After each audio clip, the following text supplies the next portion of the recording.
Hello and welcome back to Therapist Reacts to Claire Dunphy on Modern Family. I've got a special guest, as before, Alicia, our CEO and fearless leader, talking about Claire because Claire is a lot like you. What?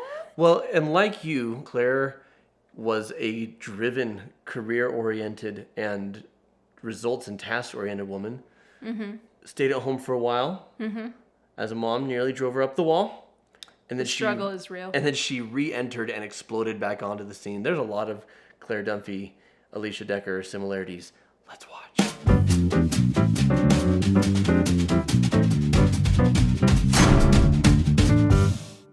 And that's with pretty nails. But improper stance. Practice more. Okay. Thank you. You have to excuse me. I'm a little nervous. I've never been on the radio before. Don't worry about it. Just think of it as a conversation. Okay. I think this is where she's running for office. Volume control. Don't get too Do you far remember from the mic. Okay. Make sure your cell phone's off. Oh, cell phone, right. And you're not chewing gum, are you? No, I'm not. I just had some temporary dental work done. The last thing I had last week. Oh! And welcome back to A Matter of Record. Didn't even apologize.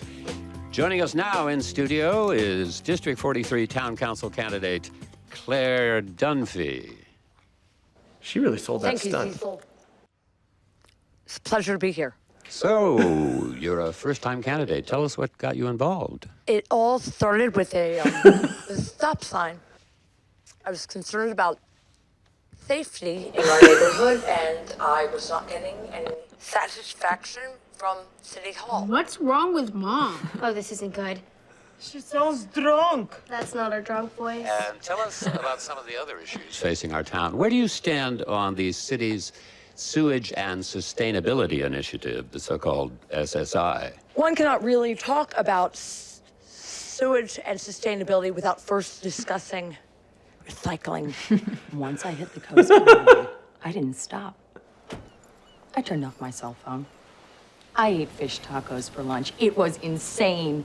I haven't felt that free in years. All my stress completely disappeared. And so did my keys. Oh, gosh. Okay, let's talk really fast, though, about the need, especially as somebody who I'm working on doing more. Because for so long, you've been like the champion of the family, which isn't to say that I haven't worked or that I don't work hard or that I've been lazy, but just there's so much that you do and that I've, like Phil, just kind of like let you handle because I'm like, well, she's got it. Mm-hmm. And realizing just more and more, I've always seen you as superhuman. And that was really convenient for me. You know, it was really convenient for me, like that idea. And coming to recognize more and more, like, oh no, like, she's as human as anybody else. Yes. And everyone's got limits and everyone's got breaking points. And like I say, like, I'm very much stepping into spaces I haven't stepped into before because it's necessary. But I look at her before she loses her keys. Yeah. And just the idea of turning off her cell phone and just driving, just being with herself. And it'd be shrimp tacos, but it'd still be yeah, fish. it would, yeah. I was gonna say I love that because for you it'd be shrimp tacos, but close enough, and definitely the beach. So for someone like you, who feels and is responsible for so many things, yeah, how important is it for you to unplug or to take time for yourself, and what does that look like? Yeah. So something that I recently realized, because I am a very self-disciplined person. And so we all have to find a balance in our own lives and in our traits, right? And whatever that balance looks like, that's not for me to come and say, well, Jonathan, this is what balance looks like in your life. Yeah. You know, for you, or to go to my kids and say, hey, this is what balance looks like for you. I definitely have had conversations with my kids where I say, hey, your life's looking imbalanced and this is why, like, what do we need to do? But it's not my job to go to someone else's life and say, here's what you need to do differently. Yeah. And so for myself, like, self-discipline and focus and responsibility is always something that I've leaned into. It's always something I've thrived with. And so I've accomplished a lot at a very young age, but there's there's an unhealthy side to that when it goes too far. Yeah. And that's where I've had to say, hey, I don't have very good balance in my life. And so I went away for a week to stay at a resort by myself and to work. Someday I'm going to go on a vacation where I don't work at You all. don't have to work at all, yeah.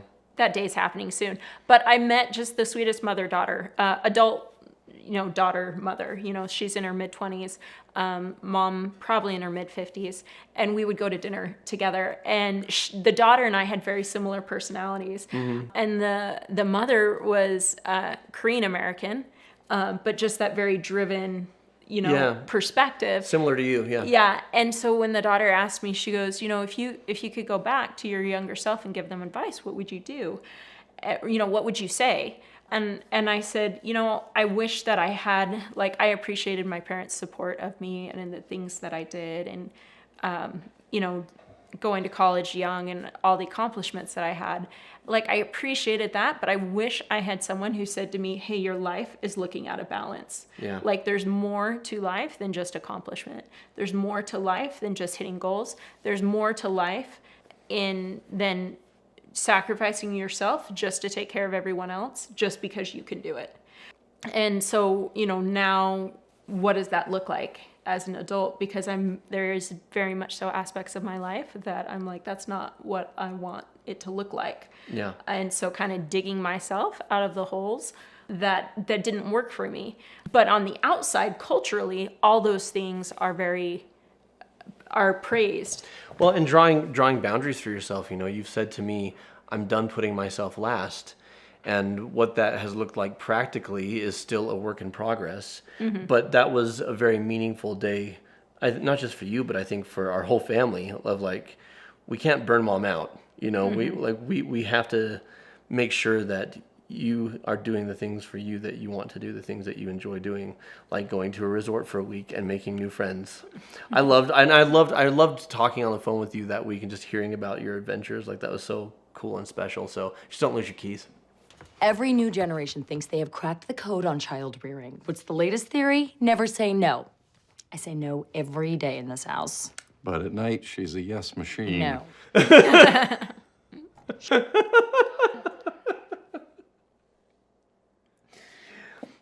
There's a lot of Phil in me, where I just say the things that are not especially appropriate to say. And at this point, you're much more keen on just this. But earlier on, you're like, why? Why would you say that? I've learned to rein it in a bit. But there's also, for you, just rolling with, this is just my husband. I'm pretty sure I've always just rolled my eyes at you. Yeah, that's fair. Saying no. Saying no as a parent. I, as the party parent, as you labeled me in the last video, I have a hard time saying no. That's not true. I have a hard time saying no and sticking to it. Because oftentimes with our children, what I think I'm giving the final answer, they think that's my starting offer. And I'm getting better at not caving, but they don't even bother with you. They just know yeah. Work in progress over here. This video is about you, not about me. Sure. I had a little peppermint schnapps at my prom, but I hid it from my parents, and I kicked my boyfriend out before they woke up. It's called respect. I'm pregnant. You're gonna get fat. Oh, okay. It's great. It's great. You're pregnant. That's great. Congratulations. Wow. It was a surprise. Yeah, I'll bet. What did my dad I say? haven't told him yet. I worry that he's going to think it's not such great news. Oh, no. Don't be silly. He's gonna be thrilled. I knew he wasn't gonna be thrilled. And if history was any indication, he wasn't gonna be able to hide it. It's a French-Canadian delicacy called poutine. Well, it looks like vomit, so I'm not poutine it in my mouth. We're here! Hi. What'd you do to your hair? Thought I'd try something different. What, looking old? I had to get to Dad before he said something insensitive to Gloria. She's gonna get really fat, though. She looks great, doesn't she? Yeah. Not really gaining weight the way I would have expected.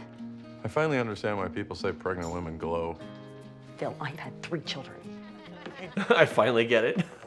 My dad has 3 tattoos. Like, why? You're a dad. Ew, it's so sad when parents try. My mom double pierced one of her ears, and I'm like, hello, you're 50. So old, like ancient to have an ear piercing. It's nasty. You two decide to go to the dance? Well, yeah, but not really. But yeah.